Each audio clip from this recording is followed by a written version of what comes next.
सब सुख है तुम्हारी सरना, तुम रक्षक काहू को डरना। संकट मोचन महाबली हनुमान, जिनका नाम मात्र लेने से भी सभी कष्ट दूर हो जाते हैं। वो श्री राम के सबसे बड़े भक्त है और समय के अंत तक इस धरती पर धर्म के रक्षक भी। हनुमान जी को भगवान शिव का अंश कहा जाता है। अगर हम आपसे ये कहें कि एक बार हनुमान जी और शिव जी के बीच एक बहुत भीषण युद्ध हुआ था और हनुमान जी जन्म से भी पहले श्री राम जी से जुड़े हुए थे, तो आपको कैसा लगेगा? हनुमान जी से जुड़ी कई ऐसी कहानियां हैं जिनके बारे में शायद ज्यादा लोग नहीं जानते।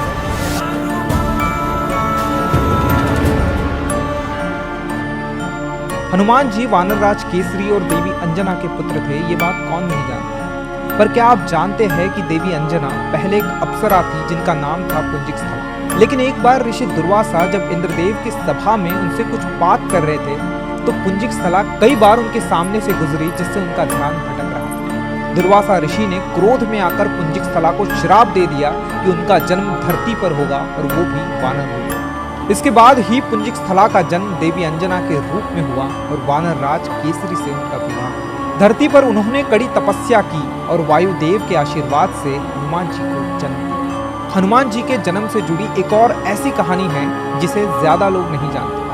हनुमान जी अपने जन्म से भी पहले श्री राम से जुड़े हुए थे। आनंद रामायण के सार कांड के अनुसार जब राजा दशरथ ने पुत्र की प्राप्ति के लिए यज्ञ किया था, तब अग्निदेव ने प्रकट होकर उन्हें प्रसाद में खीर दी थी। इस खीर को तीनों रानियों में बांट दिया गया था, लेकिन माता कैकेयी को जो खीर का हिस्सा मिला था उसे एक चील छीन कर ले गई थी। जब वो चील अंजनी पर्वत के ऊपर से जा रही थी तो उससे वो खीर गिर गई और देवी अंजना को मिल गई। उन्होंने उस खीर को खा लिया और उसके बाद हनुमान जी का जन्म हुआ। जहाँ एक तरफ आशीर्वाद में मिली खीर से श्री राम, लक्ष्मण, भरत और शत्रुघ्न का जन्म हुआ, वहीं दूसरी तरफ महाबलशाली हनुमान जी इस धरती पर आए। हनुमान जी के अनेकों नाम हैं, पर बचपन से लेकर आज तक हमने जितनी भी कहानियां सुनी और देखी, हर जगह बजरंगबली को हनुमान जी कहा जाता है। लेकिन ये नाम उन्हें जन्म से नहीं मिला। हनु यानी ठुड्डी या जबड़ा। वाल्मीकि रामायण के किष्किंधा कांड के अनुसार बचपन में जब हनुमान जी ने धरती से सूरज को देखा तो उन्हें लगा कि वो एक पका हुआ फल है। उन्हें उस फल को खाने का मन करने लगा और उन्होंने सूरज को खाने के लिए उसकी दिशा में उड़ान भरी। जब इंद्रदेव ने हनुमान जी को स्वर्ग की ओर बढ़ते देखा तो वो बहुत क्रोधित हो गए। जब हनुमान जी ने अपनी जिद नहीं छोड़ी तो इंद्रदेव ने उन पर अपने वज्र से प्रहार कर दिया। उसका असर इतना तेज था कि हनुमान जी बेहोश हो गए और धरती की ओर गिरने लगे। जब पवनदेव ने अपने पुत्र को इस हालत में आसमान से गिरते हुए देखा तो उन्हें लेकर वो पाताल लोक चले गए। पवनदेव बहुत क्रोधित थे, दुखी थे। उन्होंने पूरे ब्रह्मांड की हवा को रोक दिया। सभी जीवों का दम घुटने लगा और धरती पर हाहाकार मच गया। तब जीवन को बचाने के लिए और धरती पर हवा को वापस लाने के लिए सभी देवी देवताओं ने पाताल लोक जाकर हनुमान जी को ढेरों आशीर्वाद दिए। वज्र के प्रहार से पवन पुत्र के जबड़े की हड्डी टूट गई। इसी कारण उन्हें हनुमान नाम मिला। ब्रह्मदेव ने उन्हें ब्रह्मांड के अंत तक जीवित रहने का वरदान दिया और विष्णु जी ने उन्हें आजीवन सबसे बड़ा भक्त होने का वरदान दिया। सिर्फ यही नहीं, इंद्रदेव ने उन्हें यह भी वरदान दिया कि अब से उन्हें कोई अस्त्र या शस्त्र चोट नहीं पहुंचा पाएगा।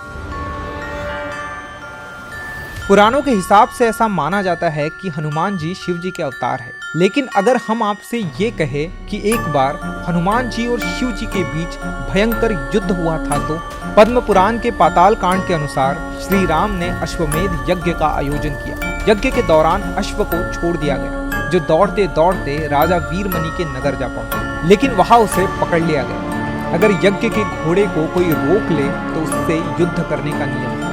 राजा शत्रुघ्न ने उस घोड़े को छुड़ाने के लिए युद्ध की घोषणा कर दी। वहीं दूसरी तरफ वीरमणि भगवान शिव के बहुत बड़े भक्त थे और इसलिए उन्होंने इस युद्ध को जीतने के लिए शिव जी से मदद मांगी। शिव जी उनकी मदद करने के लिए तैयार हो गए, लेकिन सिर्फ तब तक जब तक श्री राम खुद युद्ध करने ना आ जाए, क्योंकि शिव जी भगवान राम के सामने शस्त्र नहीं उठाए। शिव जी ने वीरभद्र का रूप ले लिया और युद्ध भूमि में आ गए। एक घमासान युद्ध हुआ जिसमें भरत जी के बेटे पुष्कल की मृत्यु हो गई और शत्रुघ्न जी बेहोश हो गए। तब श्री राम की सेना को हारते हुए देख हनुमान जी स्वयं युद्ध भूमि में आए। उन्होंने एक बड़े से पत्थर से शिव जी के रथ के टुकड़े कर दिए और फिर पत्थर से शिव जी के सीने पर वार किया। इस वार के जवाब में शिवजी ने अपने त्रिशूल को तेजी से हनुमान जी पर चलाया। हनुमान जी ने त्रिशूल को अपने हाथों में लेकर उसके भी टुकड़े टुकड़े कर दिए। इसके बाद शिवजी ने हनुमान जी पर शक्ति से प्रहार किया। ये शक्ति हनुमान जी के सीने में जाकर लगी और उनका संतुलन बिगड़ गया। क्रोध में आकर उन्होंने पलटकर एक बड़े से पेड़ से शिवजी पर वार किया। शिवजी के गले में बंधे सर्प डरकर पाताल लोक में चले गए। शिवजी ने हनुमान जी को चेतावनी दी कि अब वे उनका संहार करके रहेंगे और फिर शिवजी ने हनुमान जी पर एक लोहे के मूसल से वार किया। हनुमान जी ने तब विष्णु जी का ध्यान किया और तेजी से उस मूसल के वार को टाल दिया। हनुमान जी बहुत क्रोध में थे। उन्होंने शिवजी पर पेड़ों और पत्थरों की वर्षा शुरू कर दी। ये युद्ध एक लंबे समय तक चलता रहा और अंत में हनुमान जी की विजय हुई।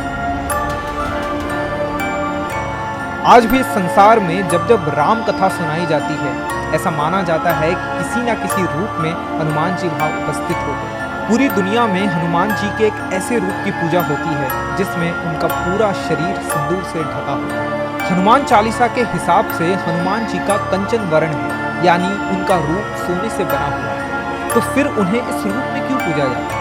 ऐसा माना जाता है कि वनवास खत्म होने के बाद एक दिन हनुमान जी ने सीता जी को अपनी मांग में सिंदूर भरते हुए देखा। जब हनुमान जी ने माता सीता से इसका कारण पूछा तो उन्होंने बताया कि वे ये सिंदूर राम जी की लंबी उम्र और अच्छे स्वास्थ्य के लिए लगाती हैं। हनुमान जी गहरी सोच में पड़ गए। तभी उन्हें एक ख्याल आया और वे चुपचाप वहां से चले गए। कुछ देर बाद जब वे राम जी के दरबार में लौटे तो उनका पूरा शरीर सिंदूर से रंगा हुआ था।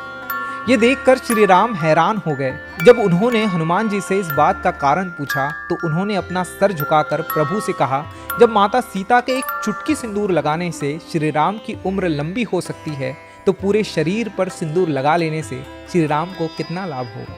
हनुमान जी की ऐसी भक्ति देखकर श्री राम का मन प्रसन्न हो गया। उन्होंने हनुमान जी को वरदान दिया कि जो लोग उनके सिंदूर वाले रूप की पूजा करेंगे उस पर श्री राम जी का आशीर्वाद हमेशा बना रहेगा। हनुमान जी को चिरंजीवी होने का वरदान मिला है। इस युग में भी हमें कई ऐसे प्रमाण मिले हैं जो बताते हैं कि हनुमान जी आज भी हमारे बीच हैं। लेकिन हनुमान जी का संबंध सिर्फ त्रेता युग की रामायण या कलयुग से नहीं है, बल्कि द्वापर युग की महाभारत से भी है। महाभारत के युद्ध में हनुमान जी ने एक महत्वपूर्ण भूमिका निभाई थी। महाभारत की कहानी के हिसाब से हनुमान जी ने अर्जुन को ये वरदान दिया था कि वे कुरुक्षेत्र के युद्ध में अर्जुन की सहायता करेंगे। इसीलिए जब महाभारत का युद्ध शुरू हुआ तो हनुमान जी अर्जुन के रथ पर लगे झंडे पर विराजमान हो गए और युद्ध के अंत तक उन्होंने अर्जुन का साथ दिया। युद्ध खत्म होने के बाद जैसे ही अर्जुन अपने रथ से उतरे, श्री कृष्ण ने हनुमान जी का आभार प्रकट किया। हनुमान जी ने श्री कृष्ण को प्रणाम कर वहां से प्रस्थान किया। जैसे ही हनुमान जी वहां से गए, अर्जुन का रथ जलकर राख हो गया। ये देखकर अर्जुन चकित रह गए। तब श्री कृष्ण ने उन्हें समझाया कि पूरे युद्ध में हनुमान जी उनकी और उनके रथ की रक्षा कर रहे थे, जिसके बिना पांडवों का इस युद्ध में जीतना संभव नहीं था। आज हमारे बीच रामायण के कई वर्जन एग्जिस्ट करते हैं। हर दिशा में रामायण की अलग अलग कहानियां प्रचलित हैं, जिनमें से सबसे पुरानी और सबसे ज्यादा फेमस है वाल्मीकि रामायण, जो ऋषि वाल्मीकि ने लिखी। लेकिन वाल्मीकि रामायण सबसे पहली रामायण नहीं थी, बल्कि उनसे भी पहले हनुमान जी ने रामायण का अपना वर्जन लिखा था, जो कि हनुमद रामायण के नाम से जानी जाती है।